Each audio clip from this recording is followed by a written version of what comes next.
A very warm and skinless welcome, beloved friends and listeners and travels, to today as we journey with the serpents.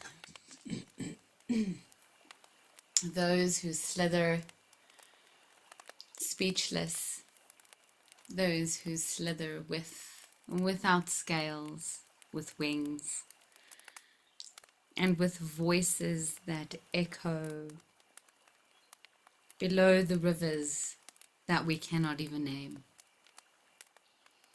Welcome in today, our guides, our guardians, the dream arc, the gene keys, the Corpus Christi, the 7 sacred seals, and any other beings of light, love, power, and peace, of freedom and equality, who wish to be here with us today as we coil in and coil out. And slither a little bit deeper in what it means to be one who is embodied, one who is being shed, and one who is completely naked. So we're inviting also inside with the mystical, the mysterious, and the magical realms, all those connected to snake, all those connected to serpent, in whichever way that they wish to arrive, to bring their teachings, their messages, their blessings, and their guidance. As we come crawling on our bellies, on Mama Gaia, on Pachamama, may our ways be open, and may our sheddings be sweet.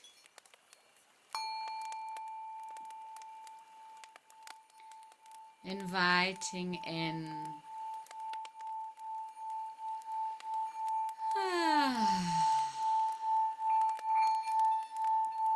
the 4 plus 12, the 7 and 11, the 22, the 47. All those who center themselves within the labyrinth of this I am, we are. Call for the rattle of the snake.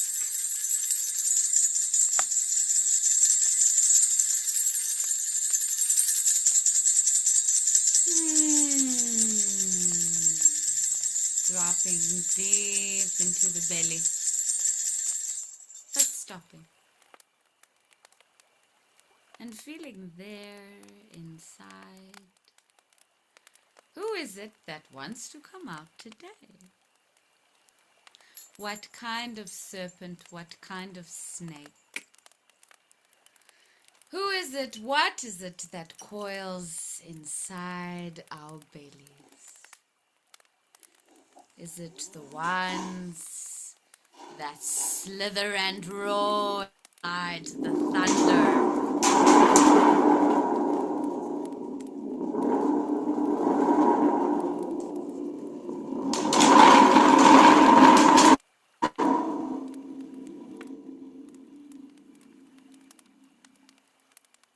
You are welcome here.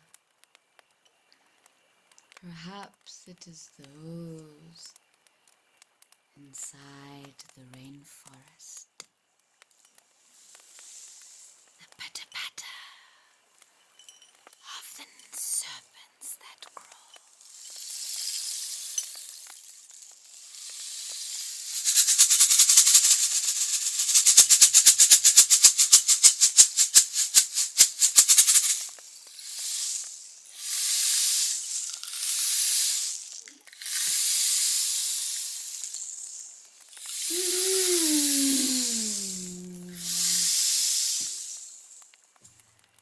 Perhaps it is those that fly in the ethereal realms. We welcome you.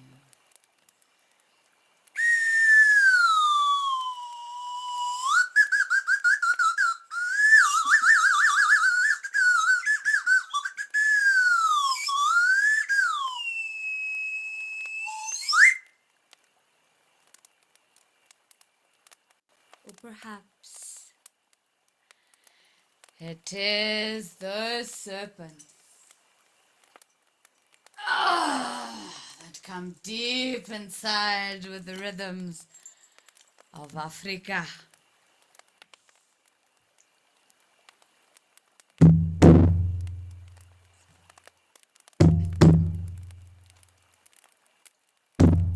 Shh. Shh.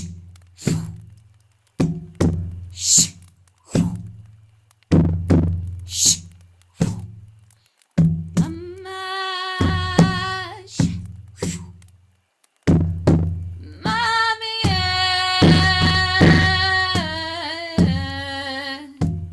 Shh. Shh. When no mama.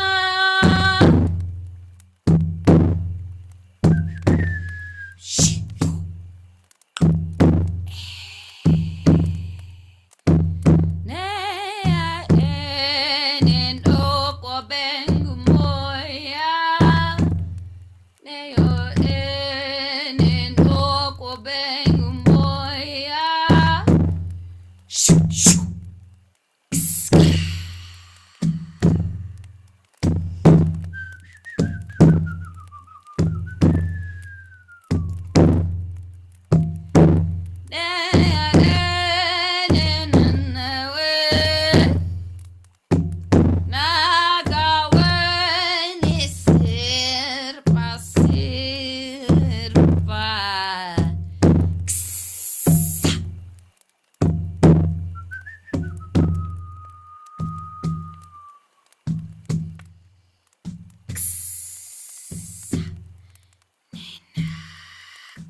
Haush, Togos.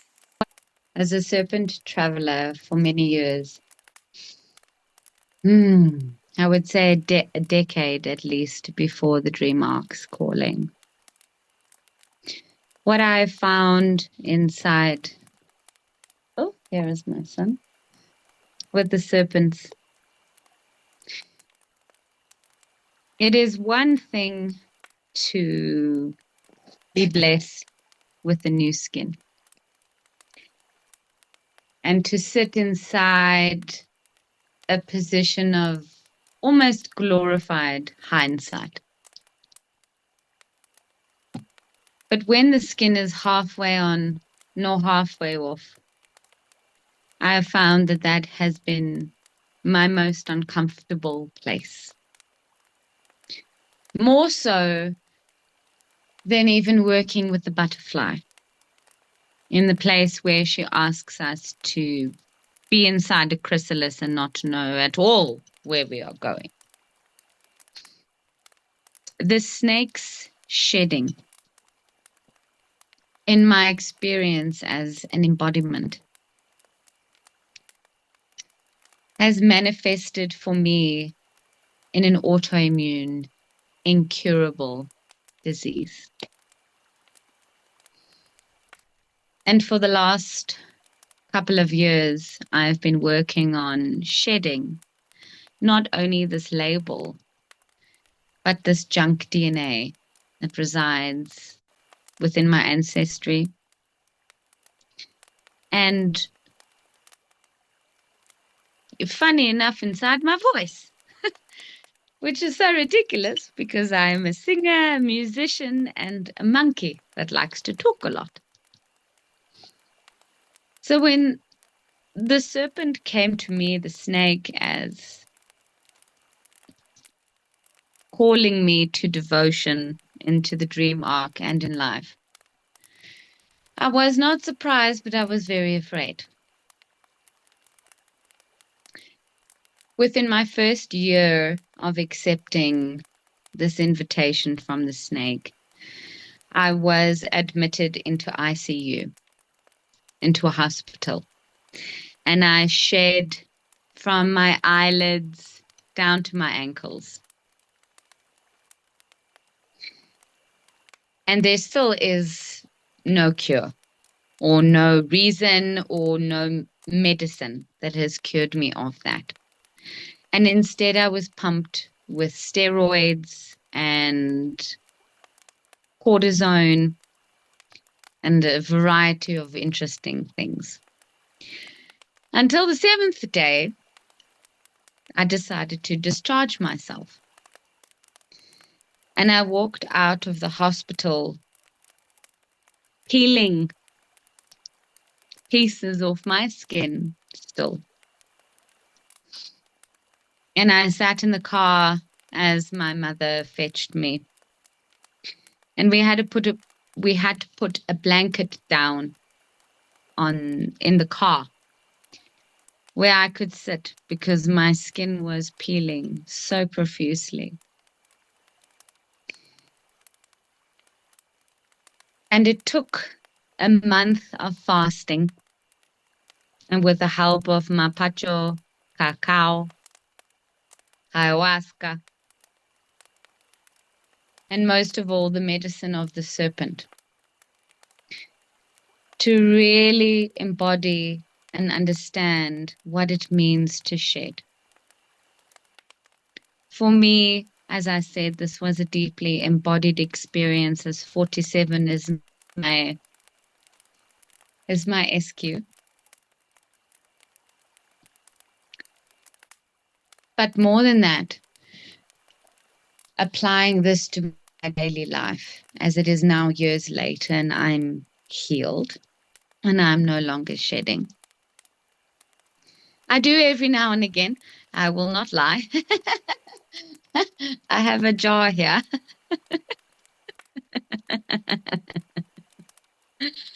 A cackle of the witch. Applying the wisdom of the serpent to daily life. Sometimes when we are in a coiled position, it is extremely uncomfortable. And it is painful, and it can be sore, and it is, to be honest, just an absolute shite show. When we are trying to balance being this I am within a carnation, while adopting such a powerful medicine into our being. And so what the serpent comes to teach in daily practice is that even if you shed the smallest habit, the smallest mindset, the smallest way of speaking, for me, if it is a pattern of thought,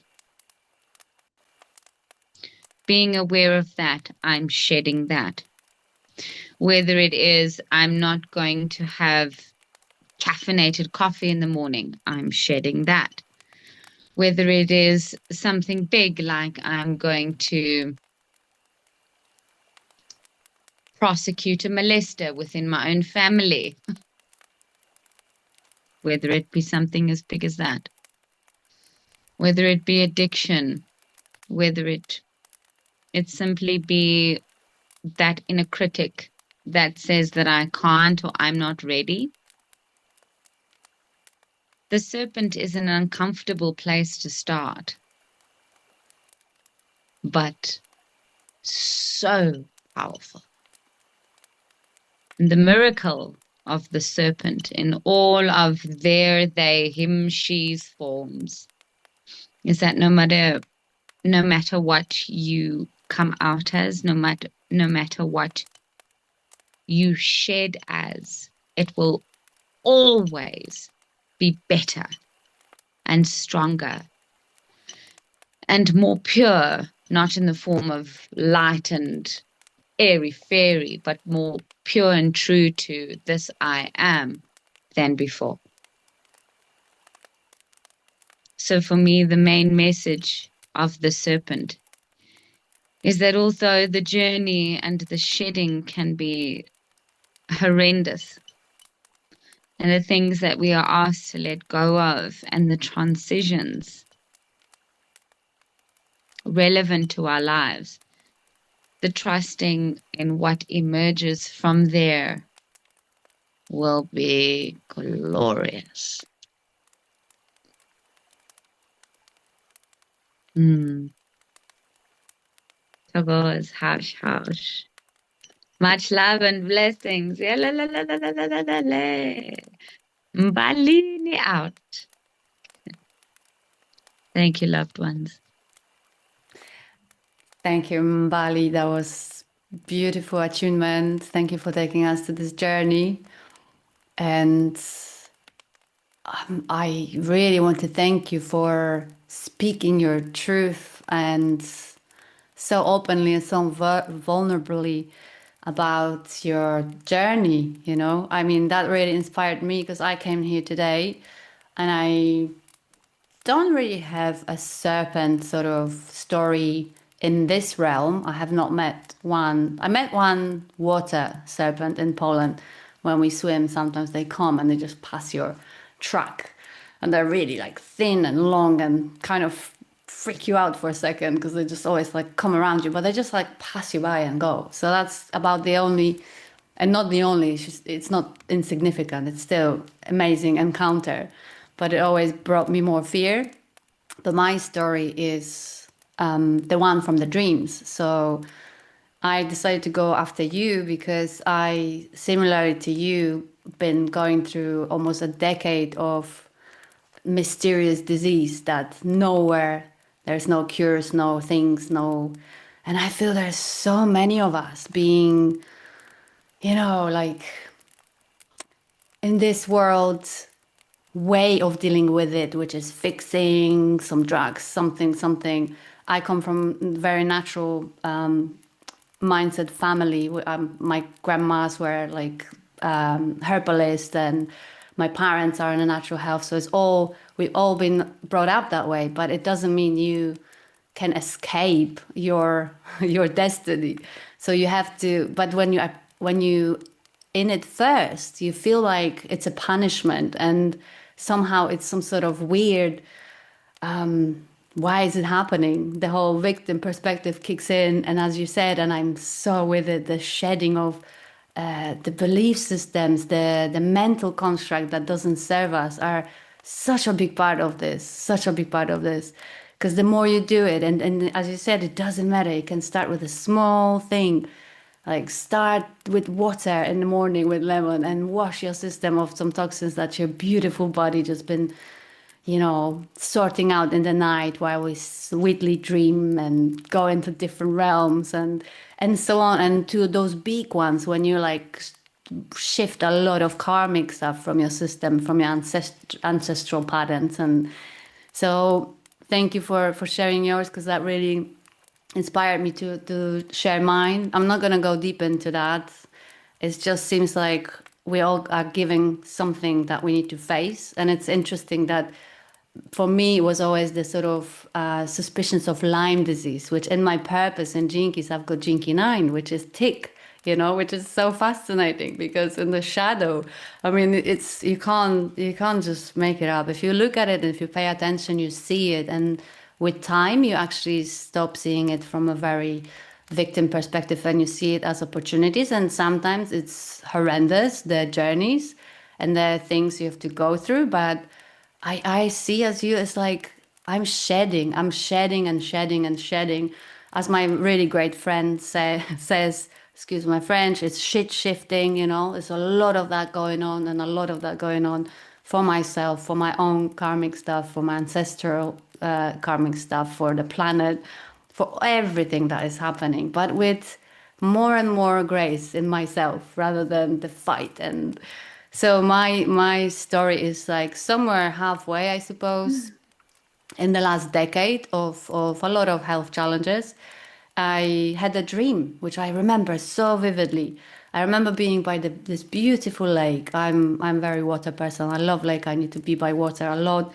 And I just saw from land coming these two snakes, like pretty big ones. And they were approaching and coming into this pier that I was standing on. And I remember just feeling that fear because I thought, I just need to either jump to the water or escape them. But they're already in the pier, in this long pier. So I don't really have a space. And then all of a sudden they start coiling into this pattern of like DNA almost, you know? They were like intertwining each other. And they sort of approached me like that. And I all of a sudden saw them as a more joyful dancing, you know, like approaching me and thinking, wow, this is amazing. And in my dream, when when you're in your dream, know something, I knew that it was masculine and feminine energies coming together, showing me to balance, you know, and having Jinky 40 in my life's work and 37 in my evolution, which is the, biggest sort of challenge of my life, I suppose, is this constant for me balancing the masculine and feminine essentially. So it was just like for me there was such a clear message. I mean, don't get me wrong, there's still many years after of like a lot of healing, a lot of going through a lot of things, but these little moments just give you this sort of like reminder of like, hey, this is a little reminder of keep doing what you're doing, maybe balance the feminine and masculine more in your system. And it's just like, I loved it. I just so loved it. And it's such a vivid dream. I still remember it after all these years. So thank you for sharing. Thank you for inspiring me today. I didn't know what I was going to share. I knew that I was going to share this dream, but I wasn't sure what else. So you bringing so beautifully that healing, I feel is such an important topic at the moment for all of us because we all come here to experience something and everyone in their own path and just to keep shedding one thing at a time, little things, big things, whatever you're ready to tackle. It's for me also very important and brings the hope that this is the path, this is the path. So thank you. That's my story for today. It's amazing what medicine the serpents are bringing. So yeah, thank you. All right, I'll go ahead and share animal communication. Animals always open to us, and we're not always open and aware of them unless we are. And that's where then the gifts and the power and the experience and the healing can be transferred and transmitted.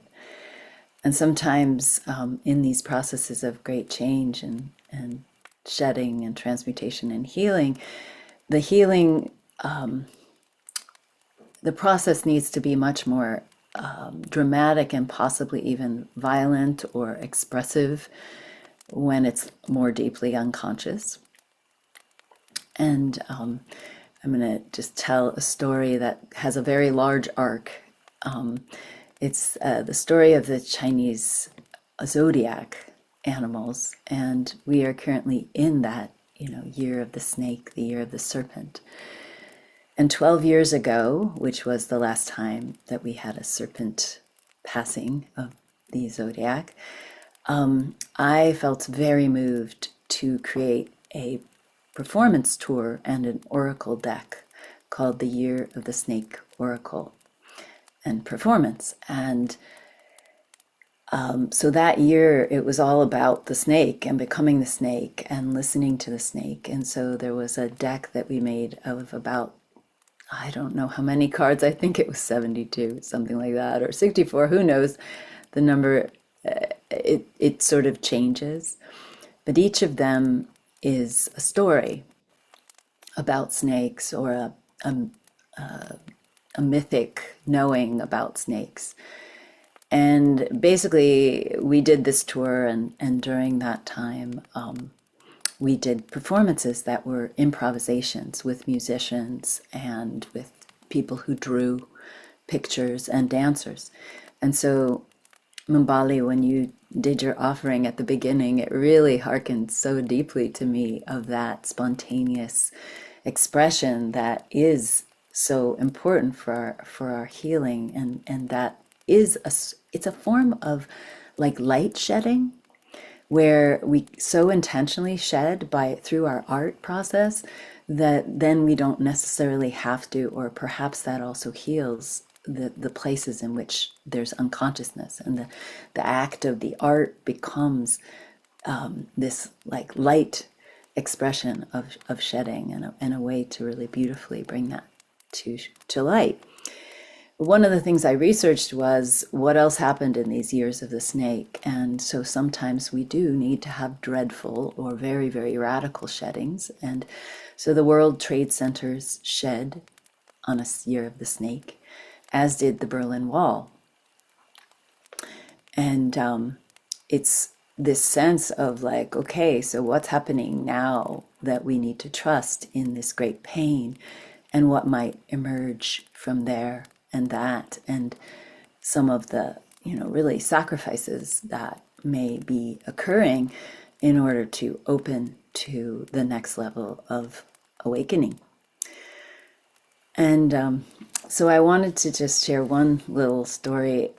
Now that it is the year of the snake again, I took out the deck this year and I started to use it a little bit more and do these little mini performances. And I did one at a place called Dancing Tree in Georgia, where I had a little offering at that festival. And this man came who I had that morning been in his breathwork workshop, and he's a beautiful breathwork teacher, very, very potent teacher of how to transmute our energies and ourselves through breathing. And he came to my session, and I had this deck of the cards of the gene keys, and then I had my deck of the snakes. And right before the people went on their journey, I said, well, everyone can choose a gene keys card, but if you really have a sense of like snakes are important to you, then go ahead and choose a snake card. And he like ran to like the snake deck. He was like, I know, that's my thing. And he drew the card called Naga, the Naga, which is the underwater serpent, this underwater serpent. And he immediately took the card, and we were journeying on the landscape, so he immediately went to the lake. He walked to the lake, and he went into the lake. He told this story after when he came back. He walked into the lake and he said, I need to let go of all of my breath and go to the bottom of the lake. And so repeatedly he released his breath, and he heavily settled to the bottom of the lake and just like sat there as long as he could until he had to breathe, and then he came back up and he'd breathe. So the third time he did it, when he came back up, a snake swam like right into his face. And so when he came back, he told this story of meeting that Naga serpent, and then he said, and my question was, because I had everybody leave this journey with a question, and my question was, before he even chose from the deck, what is the meaning or what is the significance of my new name, Naga?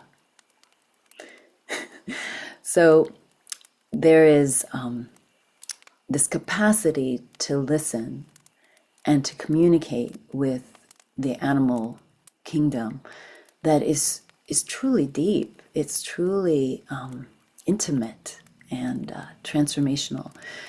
And in a way, the commitment of the guardian snake is that not a one of us will be left behind in this transformation, and not one part of ourselves will be left behind in our individual transformation. There's no segment or part of ourselves that can be left behind in this awakening to the one love and the one truth that we are. So that's my story. Thank you. In the African rites of passage Sangoma tradition, we are taken to the lake, and the Naga are called the Shewu. And you, as the student, are pushed down by your gogos, and you are allowed to be taken by the river. And the whole quest of this is to find the mandao, or the Naga, underneath inside the water. is that you are physically pushed down. Sometimes it borderlines, but you are pushed until you find that place, until they come and see you. And when you're talking about performance art, one of my jobs is that I am a snake charmer. So I get paid to perform with pythons and anacondas and a variety of different snakes. And it's as you say, it is a dance with these serpents and all those many layers, whether they are the ones below the lake, the ones inside the ocean, the ones that fly in the sky. There are so many different forms. And being able to dance with them as a performance art is my favorite hobby. So thank you so much for bringing that up, because it's remarkable. Thank you. You're welcome. We in the San Francisco performance, we had a snake charmer too. Yeah, like it's her profession, that she works with snakes and she dances. And she brought three amazing snakes, a golden snake, a black snake, and a white snake. And we were able to dance with them. It was very beautiful.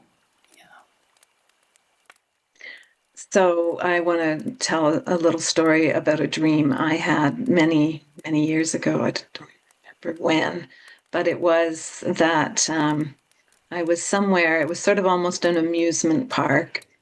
And I was with my husband, and then in the dream, we were diving into this deep well, I would call it.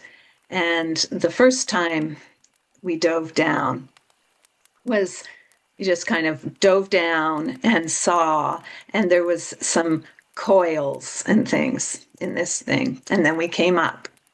And then the next time we dove down, there was two snakes or serpents dancing. And then the last time, then we came back up.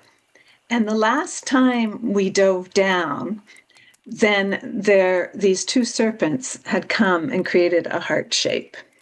And it was just an amazing, amazing dream, which I actually had forgotten about sort of until today. And it was really significant. The other piece of that dream was that I remember in the dream that the third time going down, I felt the greatest fear. And I think this also brings in the other story I was going to say today, which was about the moray eel, which is another water sort of snake. And I have a few encounters with that in life. And that is once just having a picture taken when I was scuba diving. And my husband took this picture of me. And when we developed it, we realized there was a moray eel right here by my head. And they're a predator. So they tend to hide in the rocks. You don't always see them, obviously. So that was years ago when we actually developed film. And then my last encounter was snorkeling in 2003. And we had a 6-foot green moray eel was actually swimming in the water. So you saw its undulations and its color. They're actually more a little browny, but in the water with the tropics and the sun shining on them, they look really, really green. So that's one of the largest moray eels. So that was fascinating to actually see one swimming along. I was just thrilled by that. And in the dream arc, the eel is a journeyer, and it's related to Gene Key 41, which is in the codes of, it's the code of origin in our new stuff that's coming out in the Gene Keys. And it speaks of beginning a journey, a transformative journey, one of pure intuition to trust and to hone your intuition and balancing it with kindness. And I'm reading, that was my, from the dream arc, and there's a little more. The fear is of being decisive and actually manifesting one's highest destiny. The eel symbolizes combining the fire of the dragon and the serpent energy with the water of its native element, making it the ultimate symbol of cosmic balance, fire and water. And to catalyze such a journey is to travel into the very depths of fears of what we might one day become. And when I read that, I was like, and our biggest fear is to become the love we are, which brings me back to the two serpents making the heart shape that we dove into. And that is my story for today. Well, thank you all so much for your shares. It's so inspiring. I had to get out my snake here. He's got a rattle. He's got a sting. He's got some venom. And I really feel a thread of the healing energy of the snake, with the snake as a real powerful progenitor of life force, of chi, of the awakening potential, and yet the snake medicine is not easy.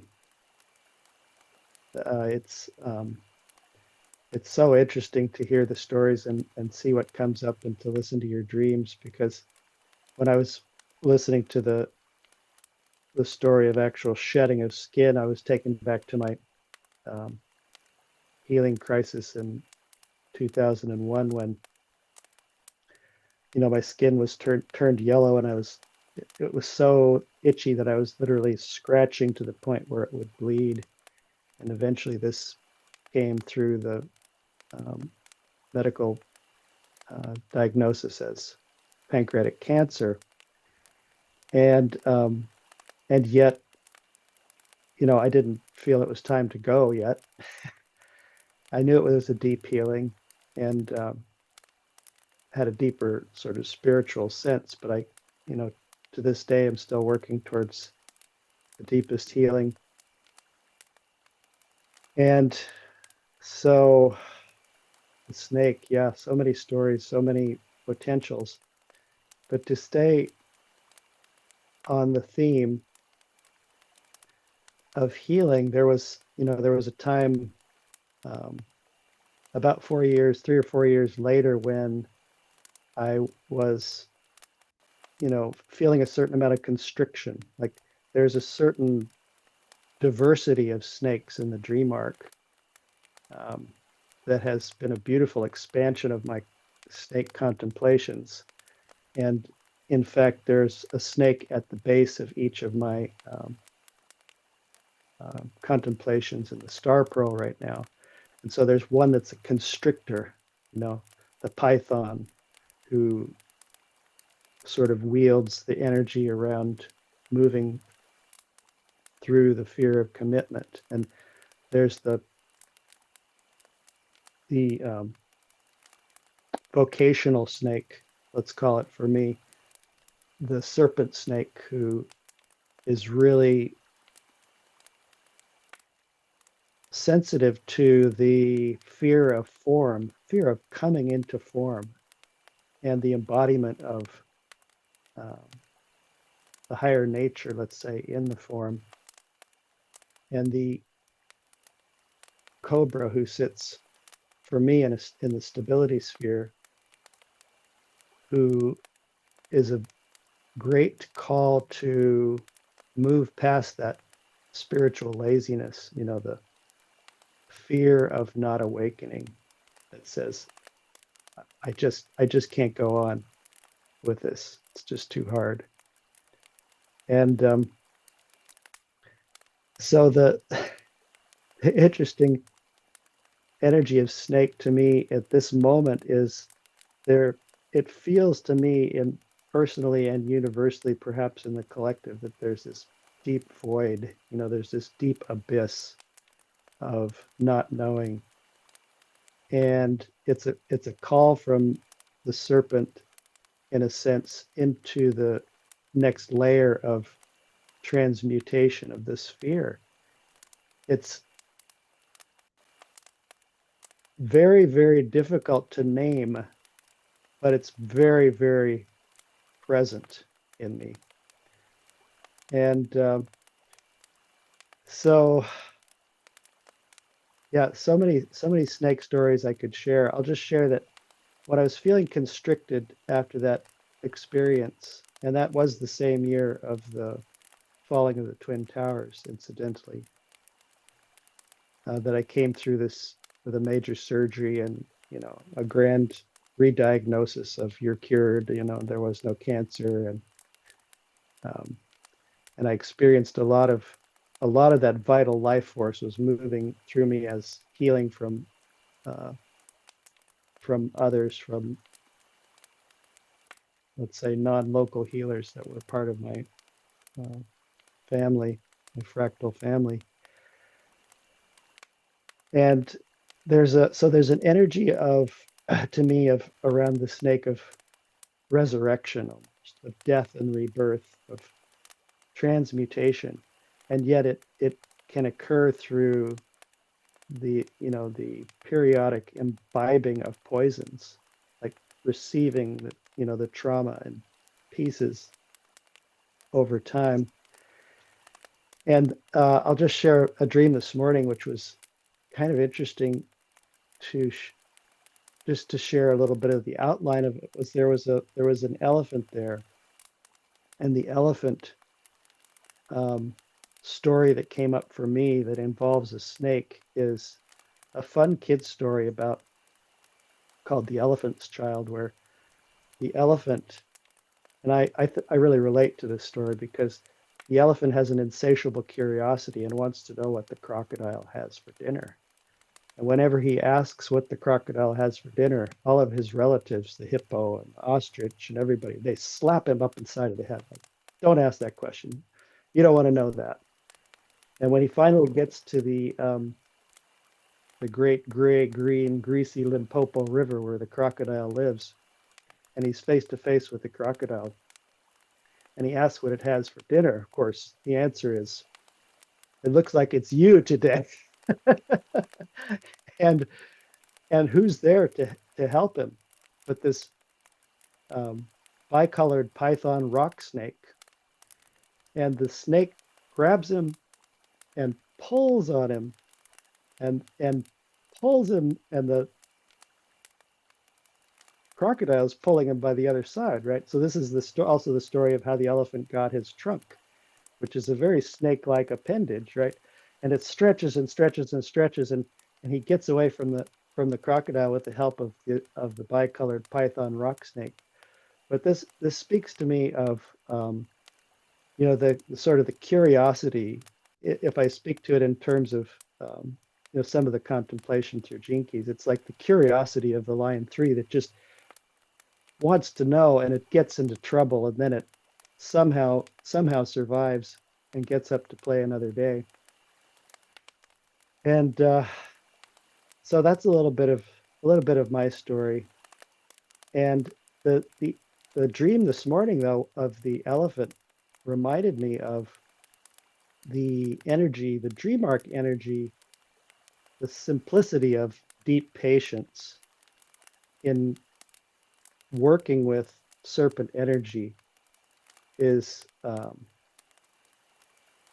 it's without compare. I mean, just to be able to come back again and again and again to the darkness that maybe I don't even know where it came from, and face it and sit with it and be with it and feel it. And the snake has no hands or feet. The snake is all spine, and unless it's some of the depictions perhaps of the dragon has some little claws or something. But I'm going to just finish with a very short passage from snake medicine as she spoke to me about 15 years ago. Actually, it was the anniversary of my first closure of my first activation sequence. And she said, I am Snake, the divine alchemist, reality broker. The energy of change is very strong now and may be felt in the earth. I keep my belly to the ground and allow all feelings to pass through me, whether they are like fear and panic or beauty and bliss. Simply allow the rhythm to move through while maintaining connection. In this way, you will be recharged by all of life's energy. Move in a flowing wave or rest in a coiled spiral. Recharging is the alternate impulse of will and feeling. Tense and will, relax and feel. In this way, your intent is aligned to the Creator, the life that flows within and through you without effort. This is the evolution, the transmutation, the bonfire of all sorrow that leads to love, respect, and gratitude for all life.